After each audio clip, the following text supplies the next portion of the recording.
Yes. How's it going? I'm so excited that you're here live with me today for explosive growth. This is the culmination of everything that I have learned up to this point over the last 10 years. 10 years of learning in real estate. That is sales, that's investing, that is fixing and flipping, multifamily, long-term wealth creation, and also short-term gains and learnings in real estate. You know, with all the talk about NFTs, cryptocurrency, the stock market's about to get crushed, you know, inflation, rampant inflation is 7%, all of that. There's one thing that's certain, and that is real estate has been the longest known source of building wealth during the last 2,000 years. So, you know, people still need a place to sleep. People still need a place to eat. People need a place to raise their families. And that has always been real estate. That has always been value in real estate. Having great locations, prime sources of real estate. You know, whether it's where do you want to live, where do you want to raise your family, or where do you want to invest in? What is the next hottest growth area? What is the next place that you could put an investment in and over years values rise? If for nothing else, even with 7% rampant inflation, that with inflation, meaning the value of the US dollar goes down, the values of real estate goes up. This has been a fact. The higher inflation goes, the higher the values of real estate goes. When the purchasing power of the US dollar goes down, meaning a gallon of milk costs twice what it costs. Let's say a year from now, a gallon of milk is doubled what it costs.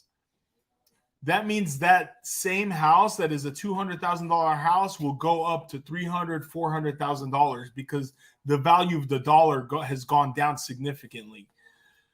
So real estate is a great investment vehicle. I'm not saying don't use other investment vehicles. Certainly do, but make sure that real estate is a part of your investment portfolio. And we're going to go into all the various methods. There are so many different vehicles when it comes just to real estate as a category. And that's why a big question I always get is people ask me, hey, I have some money I want to invest. Where do I put it? And it's like, I mean, what is your goals? What do you want to do with real estate? You know, do you want to build long-term wealth? Do you want a cash flow? Do you want to make a quick flip? Do you want to pick an investment, fix it up, and flip it 90 days from now and double my money, which is a very, very possible scenario. I've done that many times over. Or do you want to put some money into a sound investment and let it simply pay you month after month after month after month and not have to do much? You know, there's so many different avenues. So the question I turn back on you is, what are you looking for? What do you want to do? How much time do you have to put into this investment? Or do you just want to invest and make money while you sleep and put no time into it? there's so many different investment vehicles, and there's so many different methods that you can use when you're investing in real estate. And the question I ask is, what is your goal? What do you want, and how much time, money, and expertise do you want to put into it? Do you want to partner? Do you want to? I mean, there's so many different methods that we can look at. So I'm so happy to go into this. Let's see the comments. Boom! I love that. Cash flow, baby. Yes, I love cash flow. You know, I'll say this. Warren Buffett said, if you do not find a way to make money while you sleep, then you will work until you die. And that is true. And Warren Buffett, what he looks for in businesses, he looks for businesses that cash flow. He wants to buy businesses that produce cash, massive amounts of cash. And then he takes that cash flow and reinvests it again. So it's always, what are you looking for? We got somebody saying hello. Hello back to you. Appreciate that. So let's go ahead and dive in. I can't wait to get into this. This has been my passion. Let's go ahead and dive in. There's my contact information. We'll start at the beginning. Explosive growth. This is the culmination of everything that I've learned over the last 10 years. And I thank you for joining me. It really means the world to me. Let's start with a disclaimer. I am not a financial advisor. I'm not an attorney. I'm not a CPA. I am a licensed real estate agent, and I am a real estate investor. So we're going to discuss my own personal results and experiences. I cannot guarantee any results for you or your investment strategy, since there are many external and internal factors involved, and we will go over these. Whether you decide to become a real estate investor and whether you decide to make any kind of investment at all is your own choice and your own risk. Every investment comes with risk. Risk versus reward. That's what an investment is. You're taking a certain amount of risk, and hopefully it's calculated risk. Calculated risk, that you're making an intelligent investment decision.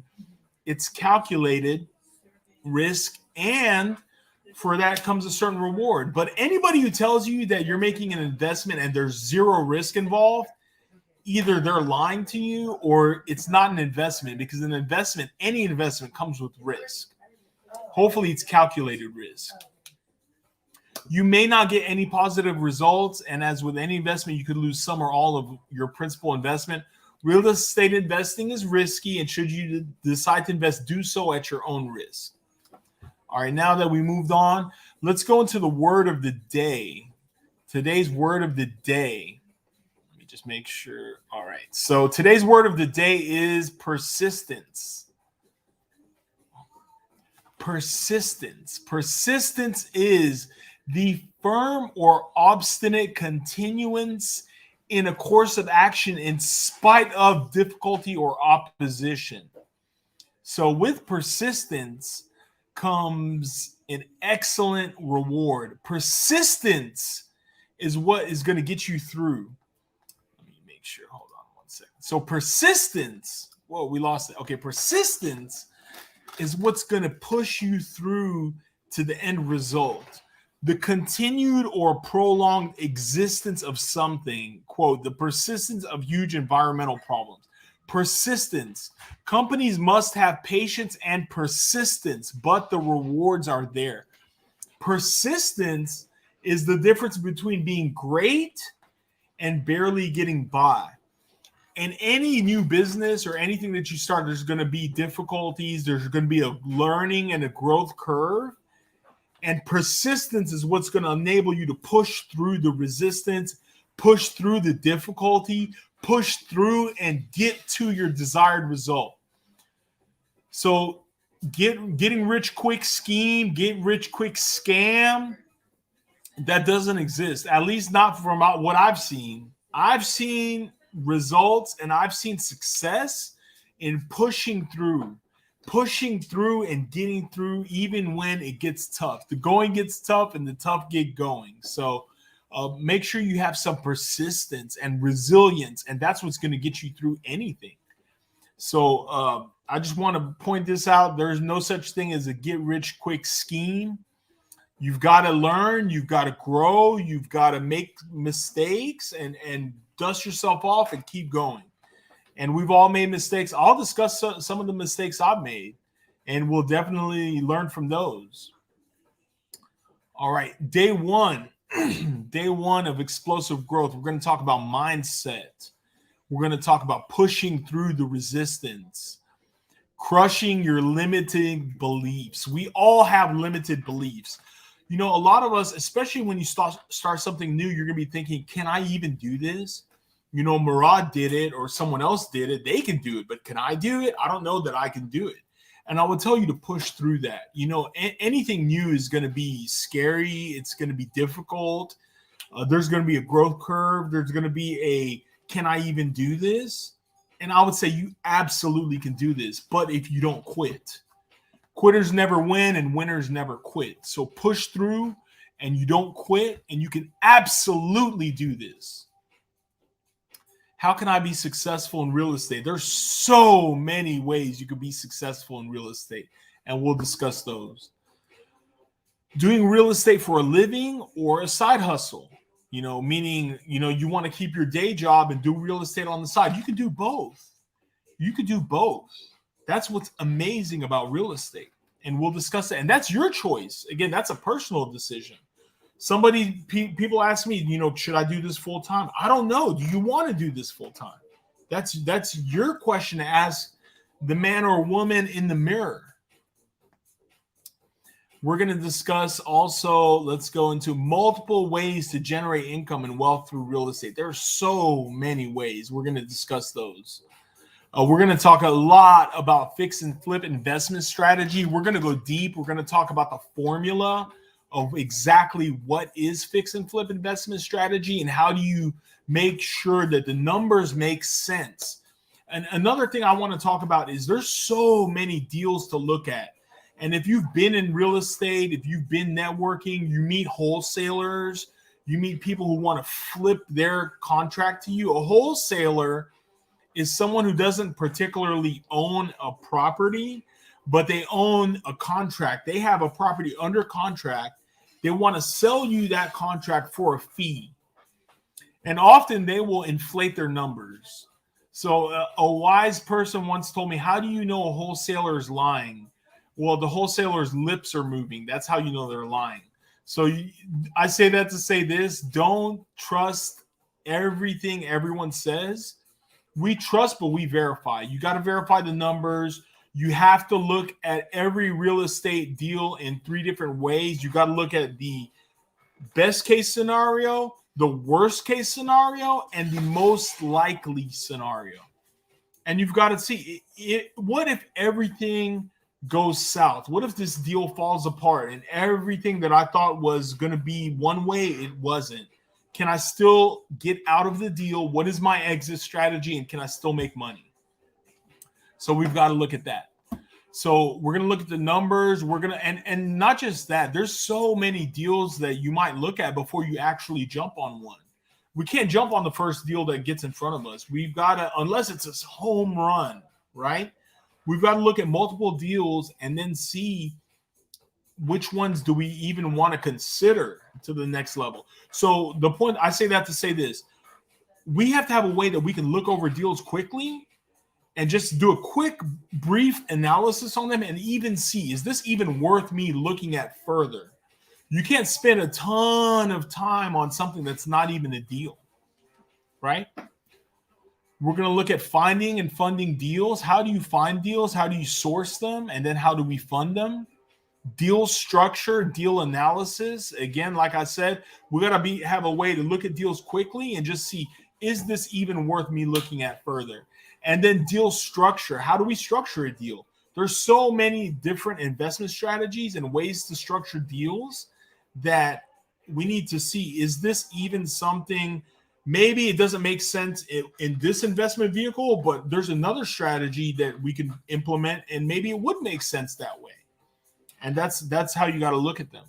Sourcing deals. How can we find deals? There's so many ways to find deals. And I'll tell you what, sourcing the deal is probably 90% of it. If you can find great deals and you have a way of finding great deals, the money will find you. The money to fund the deal will find you.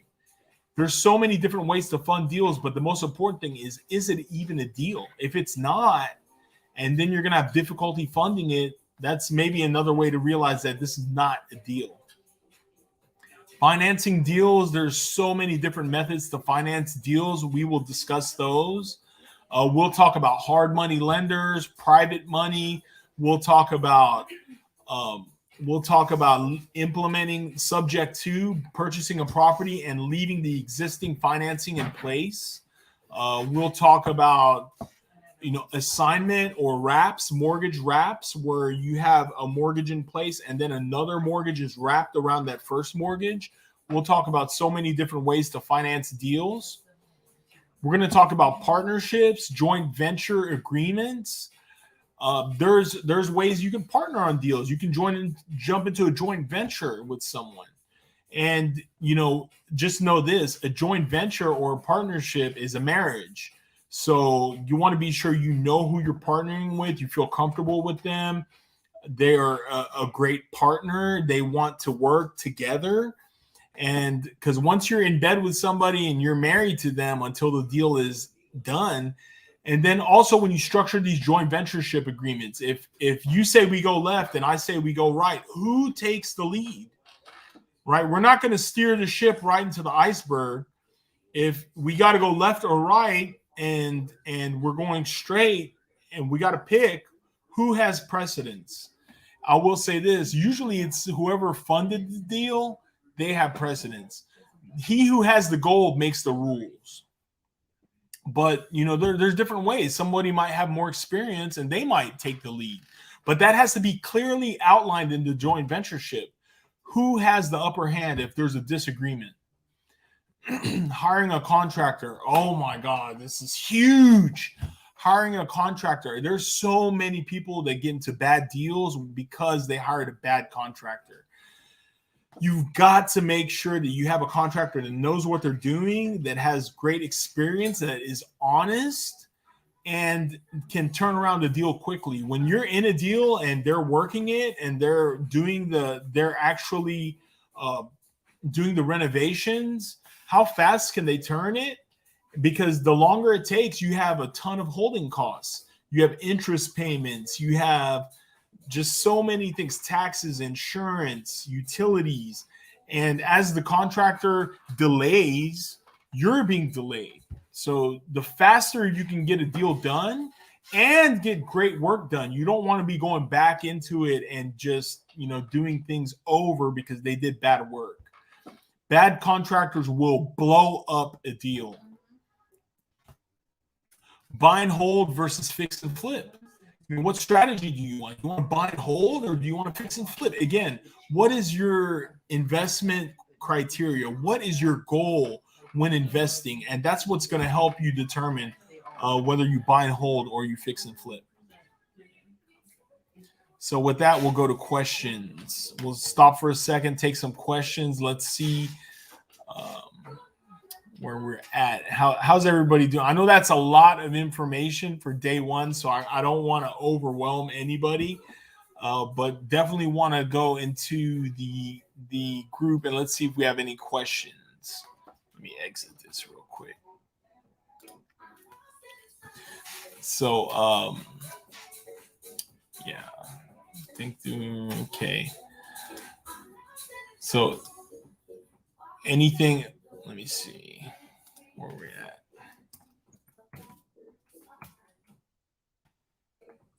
All right. Sweet. Yeah, I don't see we have any questions right now. But yeah, that's a lot, a lot to digest for the moment. And going back into, let me take a step back. Going back into the fix and flip versus the buy and hold strategy. The reason why this is a great comparison as to what is your investment criteria is because if you're buying and holding, then maybe you can pay a little bit more for the property. What is the ARV, the after repair value, when we're looking at something, say 10 years from now? I don't know what the ARV is. But I'll tell you something, the chances are it's going to be way higher than it is right now. So maybe you can pay a little bit more for it because you're going to be cash flowing. You're going to be renting it out forever or for at least the next 10 years. Versus if my goal is to flip that property here in the next 90 days, then I can't pay past a certain point. I have a maximum allowable offer, and we'll discuss that in tomorrow's session, but I can't pay past a certain point. So, we need to really see what is the exit strategy and what is my investment criteria. That way we know how much we can pay for a property. And so that's a great question. So, going over that, if there's no other questions for the moment, let's go ahead and wrap that up. Also want to invite everyone for, I want to invite you for the VIP status. We have the VIP members only area. And this is going to be awesome. We have unlimited replays of all the recordings going to be available, audio versions of each daily session. We're going to have lifetime access to the members area with all of the content, mix and mingle with all the other attendees. We have a Boom Baby hat that we're going to be sending to you, and early bird access to all future virtual and in-person events. And then we're also going to do a 15-minute phone Zoom or Skype call to discuss your investment strategy. I want to help you develop your investment criteria and your investment strategy. So we're going to offer that today only for $97. So go ahead and scan the QR code. We'll get you in. We still have time. Scan the QR code and we'll get you in. And so every day we're going to be going live, and that's going to be at 1 p.m. Central. We're going to go live right here. So make sure if you haven't signed up that we can get you to sign up as well, and that way we can get you in.